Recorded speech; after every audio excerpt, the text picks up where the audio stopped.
I know what you're gonna say. She's my sister and I should be trying to get along with her. No, she's crazy and she needs to go down. With her blue flames and lightning sparks, Azula is a firebender no one wants to cross paths with. She's a domineering character that has all her counterparts shivering in fear. Even Avatar Aang almost met his end after fighting against the Great Azula. But how did she come to have this much power? Well, let's start at the very beginning. Azula was the second child of Prince Ozai and Princess Ursa. Named after her paternal grandfather, Azulon, she portrayed the true strength and vigor required as a member of a royal family. Despite being the second and female child, she was able to win her father's favor by showing off her incredible skills. He soon took her in as his favorite and began grooming her to become the heir. He took her into his confidence and even educated her in politics. I mean, no wonder she was so power-hungry. She had gotten exposed to all the perks of having power at a very young age. But unfortunately for her, it later resulted in mental instability. But we'll get to that. Her father was Azula's very first trainer. He had started training her and her brother at a young age because it was important for his children to be firebending prodigies. However, it was only Azula that really impressed her father. Initially, she shot out regular flames, but as she grew older and more skilled, she channeled her energy in a way to ensure she produced blue flames instead. With such talent, she needed more training to harness the skill, so she was enrolled at the most prestigious fire academy. That was her next point of training, at the Royal Fire Academy for Girls, a military-like school where female members of elite families of the Fire Nation received intensive training. She was a very diligent student and was always training because she had the goal of becoming a Fire Lord. At the academy, she chose two girls, Mei and Ty Lee, who had unique skills she didn't possess, as friends so that she could learn from them. She was that calculating. It also reflected in the way she relayed with her sibling. In the royal family, despite the increased tensions due to their father's favoritism of Azula, there was peace and cohesion in the family during the children's childhood. But as they grew older, they grew apart. Their sour relationship was a result of the fact that Zuko always had their mom looking out for him, and she was often left with her antics. Although she pretended to be unfazed by the fact that her mother cared more about Zuko, she often tried to gain her attention in any way possible. But each attempt always resulted in her mom growing more wary of her. One example was a time all three of them were walking together in the royal garden. Ursa, their mother, had spoken to Zuko alone, and Azula felt very neglected, so she decided to ignite a flower to gain her mom's attention. It worked, but it really only resulted in her mom scolding her. There are other incidents such as these that widened the gap between her and her mom, which then made her resent Zuko more. As mentioned earlier, Ozai was really invested in Azula's training because she was his desired heir. There was actually an occasion where she set one of her firebending teachers on fire due to his conservative style of teaching, and when her father found out about it, he supported her actions and even reprimanded the teacher. This sort of behavior was what made her a perfect fit as Ozai's protege. After her dad's brother Iroh abandoned his 600-day siege after losing his son Lu-Ten in the battle, she'd called him a quitter.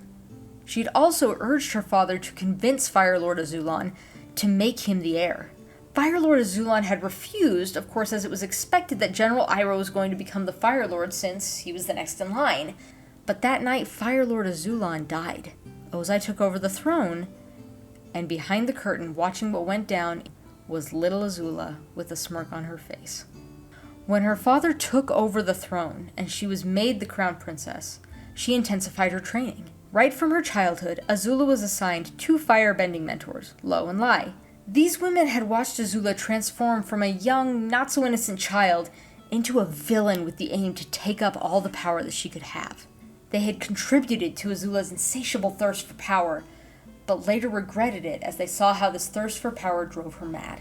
On the night Azula was to be made the Fire Lord, she began dismissing royal palace staff for absolutely no reason. The old women perceived this as a sign of mental instability, and as a mentor, decided to urge her to take a step back and postpone her coronation. Azula had flared up, thinking they were against her and lacked faith in her abilities to rule.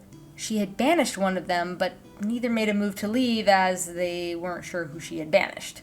They had really tried to put her in check, but it was already too late. After they were banished, we never again saw them in the series, and neither of them were around for when Azula went completely mad. Before we go deep into how she lost her sanity, let's discuss the blue flames she could bend instead of red flames. Although originally the dragons were the initial firebenders and humans learned the firebending from them, but as time went by, they began to feel their bending through their emotions and their breathing. So as a firebender, their flame is a reflection of the personality and emotions of the bender, and that is very true of Princess Azula. In our everyday world, the usual blue flame is more powerful than the yellow or orange flame, so it was very easy for everyone to assume that Azula's fire was stronger than normal. But in reality, the fire was fueled by cruelty. Although her father Ozai could wield lightning, he didn't fight with blue flames, which means that it wasn't genetic, nor was it due to being a villain. Usually, other villains were driven by a lust for power, prosperity for their nation, or revenge for wrongdoings. But that's not what drove Azula. She just had a penchant for hurting others and seeking to harm, even when it didn't benefit her directly. Remember the time she found out her grandfather had sentenced Zuko to death? She had taunted him without being sympathetic to his horrible fate. She was also seen smiling when Ozai burnt Zuko's face during their Agni Kai.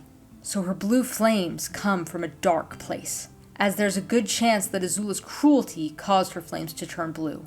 However, the lightning bending was a skill that any very talented firebender could achieve. So from what has been discussed, it's no surprise that she became mentally unstable. All through the series, what drove Azula was the fact that she was going to be crowned the Fire Lord after Ozai. But soon she got consumed by the forces that drove her, and it resulted in a full-blown mental breakdown. At the beginning of the series, Azula had a very calm demeanor, and she seemed incapable of showing any real emotion. But down the line, several factors came into play, and soon she started experiencing paranoia and became unhinged. And it was this ability that Zuko exploited during their Agni Kai. Zuko and Katara had challenged her for the claim to the Fire Nation throne. On getting there, they found her consumed by rage and far from her usual calm self. With this knowledge as a weapon, Zuko was able to defeat Azula to take over the throne. After her defeat, one could see how unhinged she looked. Although it wasn't shown in the Avatar: The Last Airbender series, it is believed that she was then taken to a mental facility. In the Avatar series, every character was thoughtfully designed. Looking at Azula's character, she was made to be a feminine, powerful force that had lots of people quivering in fear. She was also made to be the complete opposite of her brother, so that the competition between them was well pronounced.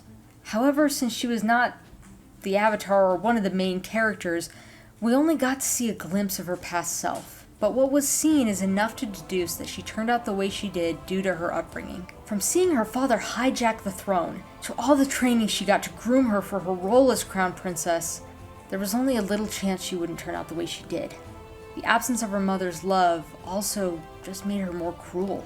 Nonetheless, she is still one of the best characters in the series. If you're an Avatar fan, or if you're just curious, make sure to subscribe as you'll find interesting Avatar content.